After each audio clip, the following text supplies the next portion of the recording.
Hey everybody, Economic Ninja here. I hope you're doing well. We're going to talk today about inflation, deflation, and a story, a headline that has gripped a lot of people around the nation and around the world. And that was a story, that interview that was done on CNBC with a analyst and economist, for lack of better terms. And he essentially came out and said that an inflation explosion is going to happen in a mere amount of days, a few days from now, couple weeks. And he was referring to the Independence Day weekend around July 4th. Now, why he said this was he was talking about the 4 times throughout the year that we always see inflation rear its ugly head in fuel prices. Those dates are usually the Thanksgiving weekend, Christmas weekend or week, spring break, and also Independence Day, 4th of July. The reason why this happens, and you could set your clock to it, demand for fuel spikes because there's heavy traveling all around the country.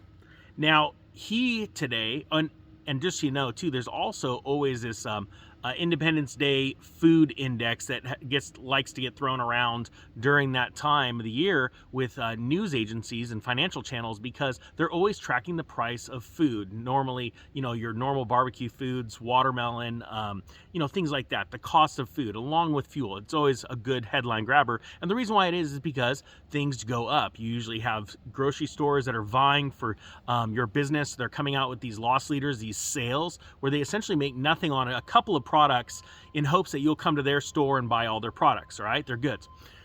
So what he was talking about, I said, look, there's going to be an inflation explosion in a couple of weeks because people are already seeing the high prices of food in the grocery stores. They're also seeing the high prices of fuel at the fuel pumps. The problem is, what he is saying is now it's about to be on the forefront of everyone's mind. And the problem is, I believe that, I understand that to be true, but I also don't think that's necessarily the entire case. The reason why is because people understand inflation's going on, but it really hasn't affected them yet. And the reason why you know that is because deflation hasn't exploded. Now, we've already seen deflation in a couple of different areas, like subscription services with Netflix, Disney, Hulu, things like that. People are cutting that out of their budget because they simply don't have the money to pay their bills, right?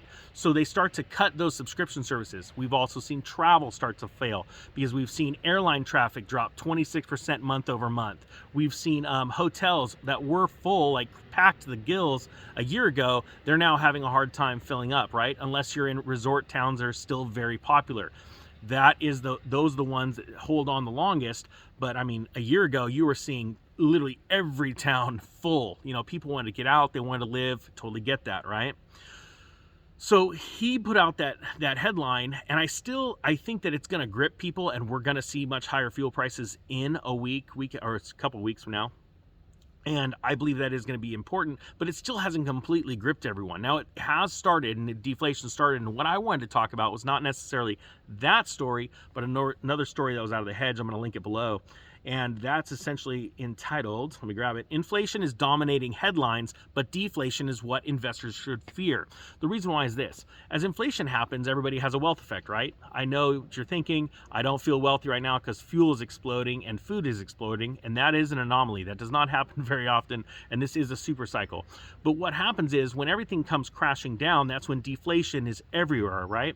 Now, I talked about deflation starting back in March. I got a little bit of heat from it, but it was true. The facts are people stopped their subscription streaming services, all those kind of things, because they didn't have money, and that is deflation.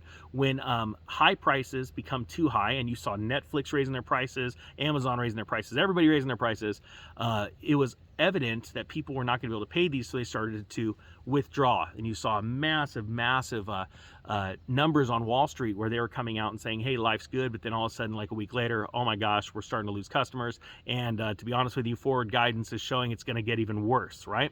So that's deflation. That's when you know there's a crash. Well, people, when they think about deflation, they think about everything deflating at once. Like Father Time just all of a sudden woke up and went, yeah, I think it's a good time. Let's just flip the inflation switch to deflation, and now everything's going to crash. That doesn't happen in one day. It goes from a little bit to a little bit more to a lot, right? And so the people are not thinking about deflation right now, even though it is happening. It's happening in subscription services. It is happening in travel and leisure, and it's also happening in non-durable goods or discretionary spending. Sorry, for lack of better terms. So it is already happening, right? But what people put in their mind, because let's say when they read about the Great Depression, it was only a couple chapters in their textbook, they seem to think that that happened all overnight, but it did not. Deflation in the Roaring 20s actually started about 3 to 4 years prior, around 1928, all right? It wasn't until the early 30s when everything came crashing down. Just like what happened with Lehman Brothers in 2008, that crash did not actually happen in 2008. It started in mid-2005, okay? So crashes and deflation takes a long time, but it is here right now. So just a couple things I want to highlight from this article. It says, according to Pomboy, we need to look at the difference between the consumer price index and the producer price index. The PPI does not make too many headlines as it's not of immediate concern to everyday consumers. It tracks the prices of raw commodities and intermediate services like bulk shipping. Now, I want to explain something. I've been talking about the PPI for quite some time, and the PPI is already at double digits. And I said the PPI, the producer price index, shows you the future of the CPI. Even though we all understand the CPI is a lie, the government's been changing the metrics ever since like 1980 to pretty much try and fool you about what real price inflation is. The truth and honest answer is the producer price index shows you where it's going to be next. So do I believe that you're going to see double-digit CPI in the next couple of months? I do. As a matter of fact, I'd be shocked if it took 90 days to see a 10% plus print on the CPI, okay? So I want people to understand that. This is very serious. If you're not preparing now, you're going to find yourself in a world of hurt because everything you're gonna buy, everything you need to survive, I'm not joking, is going to explode in price. So with that being said, that gentleman on CNBC was completely correct. Now, what he's talking about, really, going back to that story about the inflation explosion, is a change in perception. And I believe that will happen. I believe that as of Independence Day, you will see so many more people worldwide wake up to, oh crap, the Fed is not fixing this, we're in trouble. And it's going to get bad. I've told you before, I believe that on the next top of this cycle, as far as mortgage rates, we're going to see over 20% mortgage rates. Why? Because we're going to follow. We're in the same footsteps as those in the late 70s, but in a time where so much more money has been printed, you can't even fathom that. So it is going to be worse. Now, what's the good news? This is the great news. You're going to take advantage of that because nobody's going to want to buy a house at 20% mortgage. Prices are going to have to come collapsing down, and those that have money on the side, i.e. cash, investments in precious metals, because those do very well during hard inflationary times and times of uncertainty, they're going to do very, very well. You even see cryptocurrency crashing because of its tie to stock markets and debt markets, because of the derivatives involved. There's nothing you could change about that.